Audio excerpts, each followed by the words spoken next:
మనం చేయగలమా మన లెవెల్ నుంచి అనేది వాడేది.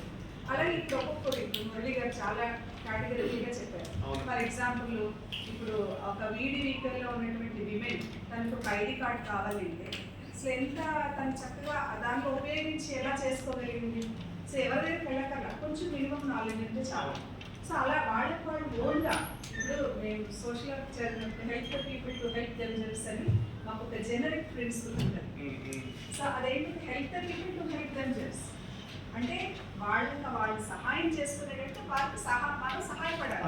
అది social work generic principle. So అలాగా వీళ్ళు ఇప్పుడు మీరు చెప్పింది ఏంటి, how to use machine.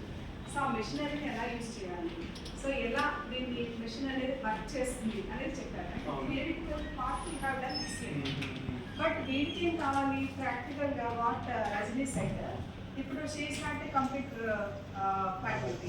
So మీరు యువర్ కంప్యూటర్ ఫ్యాకల్టీ. సో అంటే నేను కూడా లెక్చరర్, నేను 9 years వర్క్ చేశాను. టీచింగ్లో అకాడమిక్గా ఉండేటువంటి ఆ బెంట్ ఆఫ్ మైండ్ ఎలా ఉంటుంది, ప్రాక్టికల్గా ఇప్పుడు వీళ్ళు ప్రాక్టికల్ ఇంజనీర్స్,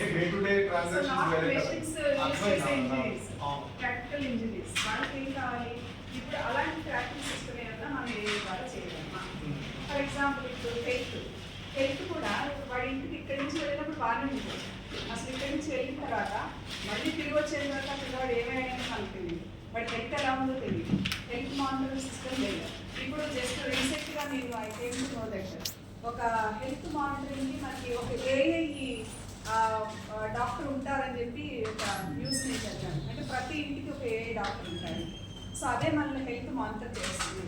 ఇప్పుడు చైనాలో చెప్పారు కదా మీరు, ఆ మెషిన్లోకి వెళ్ళగానే మనకి ఏమేమి ఉన్నాయి లోపల అనేది అన్ని తెలిసిపోతాయి.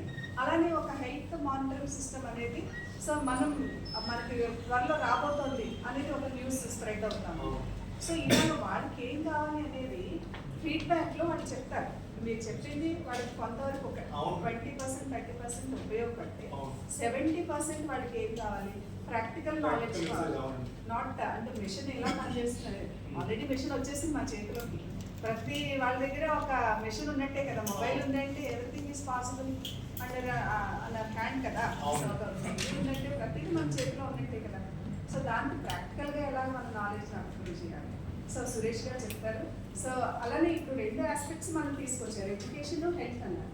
ఇంకా లైవ్లీహుడ్స్ కూడా ఇప్పుడు మళ్ళీ చెప్పారు ఎలా సర్టిఫికేట్స్ అని డెవలప్ చేసుకోవాలి.